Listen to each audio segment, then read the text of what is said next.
about worship, di ba? 2030 na lahat tayo ay may mga New Year's resolution. Amen. Diba?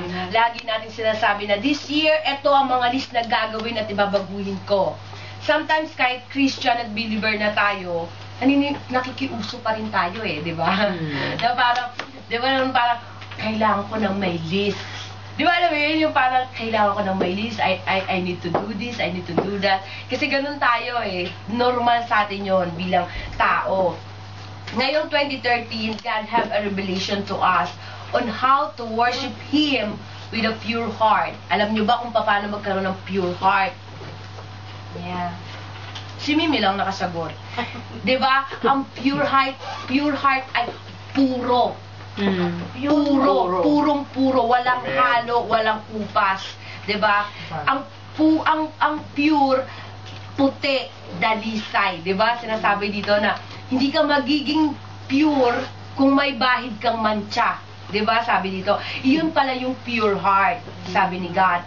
Basahin natin yung 1 Peter 1:22. Sabi dito, having purified your soul by your obedience to the truth for a sincere brotherly love, love one another earnestly from a pure heart.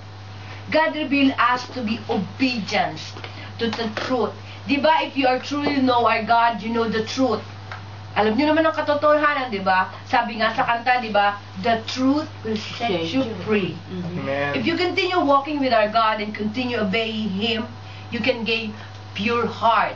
Pag pinagpatuloy pa natin pala yung pagpapaglakad kay Jesus, if we want to get to know Him more and more, magkakaroon tayo ng pure heart.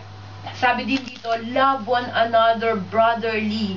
Lahat naman tayo, we know how to love bilang magulang, bilang anak, bilang asawa. Nabagyo man tayo sa pag-ibig, at least we learn how to love. Di ba, Mi? Yeah. All of us know what love really means. Di ba, lahat tayo alam yan, lahat tayo nagmahal. Because nasa sinapupunan pa lang tayo ng ating nanay, yun ang resulta sa pagmamahal. di ba, nasa sinapupunan pa lang tayo, naramdaman na natin yung pagmamahal ng ating ina. Diba? Kung paano niya tayo iningatan sa kanilang mga tiyan. And that is love. Sacrifice. Diba nga, sabi, sobrang pagmamahal sa atin ni Lord, dumi pa siya. Nagpapako siya, nagpadura, nagpasakit, para lang isave tayo. And that is love. You learn how to sacrifice. Diba? Diba nga, lahat ng taga-Paris, diba? Nagsasacrifice tayo. Lahat tayo alam ko na alam nyo yung pagmamahal. Kasi kaya nga kayo nandito eh. Kaya tayo nasa Paris. Kasi nagmamahal lang tayo. Diba ba, kung hindi tayo nagmamahal, hindi tayo magtitiis. Hindi tayo magtitiis ng hirap, hindi tayo magtitiis ng labig. Diba? Lalo na sa pagiging nanay, diba? Pag ina ka, lalo na pag nalayo sa'yo yung anak mo, ang sobrang sakit nun. Pero we sacrifice just for them, para sa future nila. That is love. Para magkaroon tayo ng pure heart, we need to know about love. Kahit nabigo tayo, kahit sinabi natin na nasaktan tayo sa ating mga past relationship, go on. Because God is love. Diba? Sabi sa Psalm 24:4, he who has clean hands and pure heart, who does not lift up his soul to what is false, and does not sever deceitfully. Sabi dito na if we have a pure heart, we don't need to lift up our soul to what is false. Maraming tao mapagkunwari. Masabi lang na mataas sila, in short, may kahanginan. Diba? Sabi nila, diba parang sa labas talaga bonggang-bongga sila. Talagang todo-todo di alahas. Pero pagdating sa bahay, wala nang makain. Diba? Parang ganon. Naghihirap na pala. If you want to have a pure heart, be honest and be humble. Di natin kailangan ng mga sarili nating itaas. Kasi iisa lang ang may alam ng lahat ng katotohanan. Diba? Sino ba diba ikaw, kung mag-makeup ka, tapos kung mag-alas ka, lumabas ka. Sino makakaalam na mayaman ka? Ay, na mahirap ka pala dun sa apartment mo, wala ka palang nakakain, di ba? Yung parang gano'n, na parang, hindi pala natin kailangan magmataas. Kung kailangan gusto mo talaga ng pure heart, hindi mo kailangan magmataas. Hindi mo kailangan sabihin na mayaman ako eh. If you want to have a pure heart, be honest and be humble. Hindi ko naman sinabi sa'yo na, wala nga akong pera rin. Papunta ka dun sa ano. Be confident lang. Alam mo yun, yung parang, hindi mo kailangan ipagmayabang kung ano ka, kung anong meron ka sa Paris, kung anong meron ka sa Pinas, na meron akong pajero sa Pinas eh. Malaking kondo ko dun eh. Ganyan, ganun eh. Yung alam mo yun, yung parang, hindi pala yun tinatawag na pure heart. Kasi, pwede mo naman siyang ikep eh. Kung meron kang sinasabi na mayaman ka sa Pilipinas, sarili mo na lang. Kasi ang isa lang nakakaalam nun, si God. Mayaman ka nga. Kumakain ka nga ng hamon. Nakapajero ka nga. Ba, naka-F-150 ka nga. Ang tanong, may Diyos ka ba?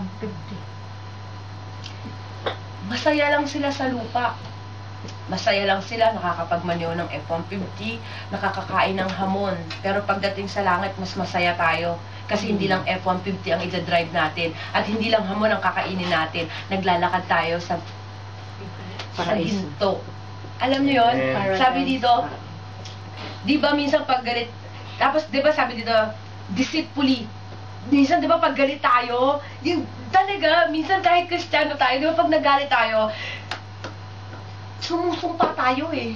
Yung parang, talaga naman, mamatay ka din. Parang gano'n, di ba? Naman natin pagkatao, ay talaga namang, pag may nakaaway tayo, sobrang galit natin, eh halos buong pamilya ng tao na yun ay naisumpa mo na, di ba?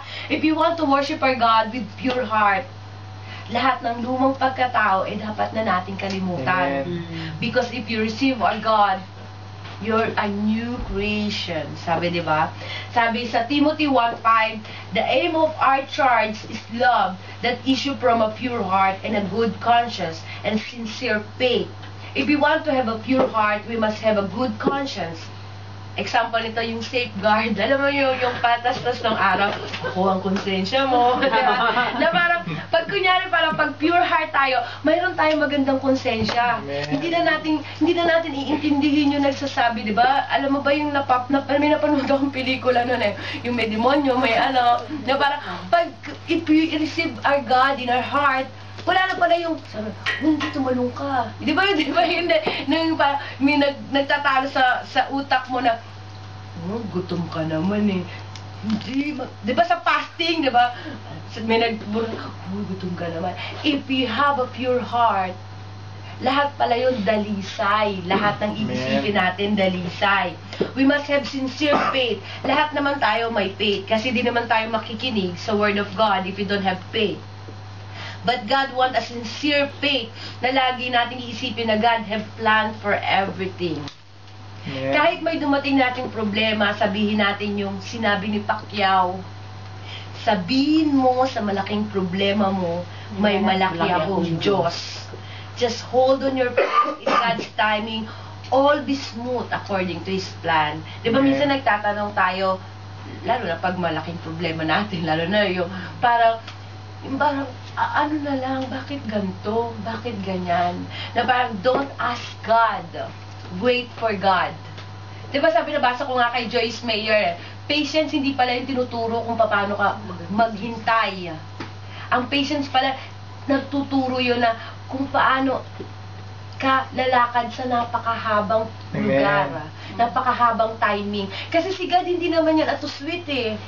Yung parang kunyari, God gusto ko po ng candy. Look.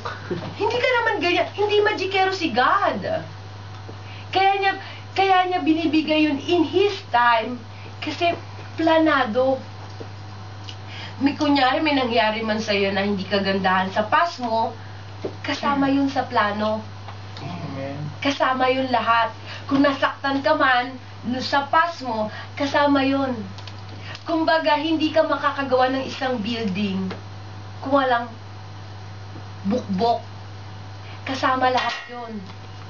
Sa isang drawing, hindi ka makakagawa ng isang obra maestra kung wala kang pagkakamali. Kasama lahat yun. Yun ang sinasabi ni God dito na according to His plan and according to His will, just keep on holding your faith. Lahat naman talaga tayo may faith eh. Basta hold on to your faith, hold ka lang ng hold. Hindi ka naman bibitawan ni God eh. Diba dun sa footprints nga, diba? Diba nagtataka tayo, bakit naging dalawa na lang yung paa? Yung pala binuha tayo ni Kristo.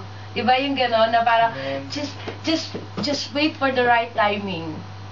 Right timing, kasi may plano talaga si God. Sabi sa Timothy 2:22, so flee youthful passion and pursue righteousness, faith, love, and peace, along with those who call unto the Lord from a pure heart. Di man tayo perpekto at ni isa sa atin ay walang righteous, but we are practicing the righteousness that Christ do. We can be more and more like Him if we have faith in our heart and if we learn how to have a pure heart. We can worship Him day and night. Di ba nga sabi niya, bibigyan niya tayo ng oras dito sa mundo para matutunan natin i-worship si God. Dahil sa langit, 24/7 tayo mag-worship kay God. Walang countdown. In short, no break time. Diba? Now, this 2013, learn to worship Him with a pure heart. Amen.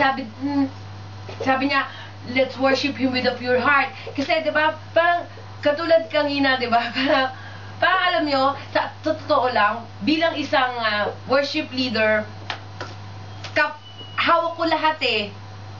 Yung parang, ang bigat ng pakiramdam if you are not worshiping your God, na parang, gusto mong itodo eh. Gusto mong ibigay ng todo. Todo. Gusto kong maparamdam sa iyo yung nararamdaman ko. Yung nararamdaman ko na grabe yung gusto kong iparamdam sa inyo na hindi ko ma-express. If you are worshiping our God, you have to have a pure heart. Dapat dalisay. Dapat alam niyo yun, hindi mo naman pwedeng i-worship si God na gaganyan ka lang. If you are not worshiping our God. Saka hindi lang tuwing linggo tayo dapat mag-worship kay God. Every minute, every day of our life. Kung kasama lang natin siya na, alam niyo yun, yung parang MP3, na dala-dala mo siya lagi. Na parang, minuto, dapat i-worship mo si God. Na hindi lang every Sunday na worship ko si God sa Sunday. Diba parang hindi naman, kalokohan naman yon. Sabi dito, eto alam ko, ito inintay nyo. Kwento. Inaantay nyo lagi, every Sunday. Nauubusan na ako. Pero thank God kasi binibigyan niya talaga ako ng mga resources. Sabi dito, may isang bata, kasama niya ang mami niya sa isang candy shop. Huwag ka maingay dyan. Yung lalaking nagtitinda, napansin niya yung bata na nakatingin dun sa garapon ng candy. Sabi nung lalaki, bata, kuha ka ng candy, libre lang sa'yo. Sabi nung bata. Umiling yung bata. No, sabi niya. Hanggang lumapit yung mami niya at sinabi, sige, kumuha ka na, okay lang yan. Kuha ka na. Sabi niya, libre lang daw. No, sabi nung bata. Eh di yung parang sabi niya, bakit hindi naman, ayaw naman kunin nung bata to, sabi nung ano. E di sabi niya, lumapit yung mama, kumuha yung mama ng candy dun sa garapon, tapos binigay niya dun ng bata. Yung bata, yung parang tuwan-tuwa yung bata, thank you! Parang gano'n. E di pauwi na sila, naglalakad sila ganyan. Sabi nung nanay niya, anak, bakit nung nadudun sa shop tayo kanina, sabi dun nasa shop tayo, bakit hindi ka kumuha dun sa garapon? Sabi niya gano'n. Eh, binibigyan ka naman ng mama. Sabi, nakakagulat ang sagot ng bata. Sabi ng bata, kasi mami, pag ako yung kumuha, maliit lang yung kamay ko. Konti lang ang makukuha ko. Eh, yung mama, ang laki ng kamay eh.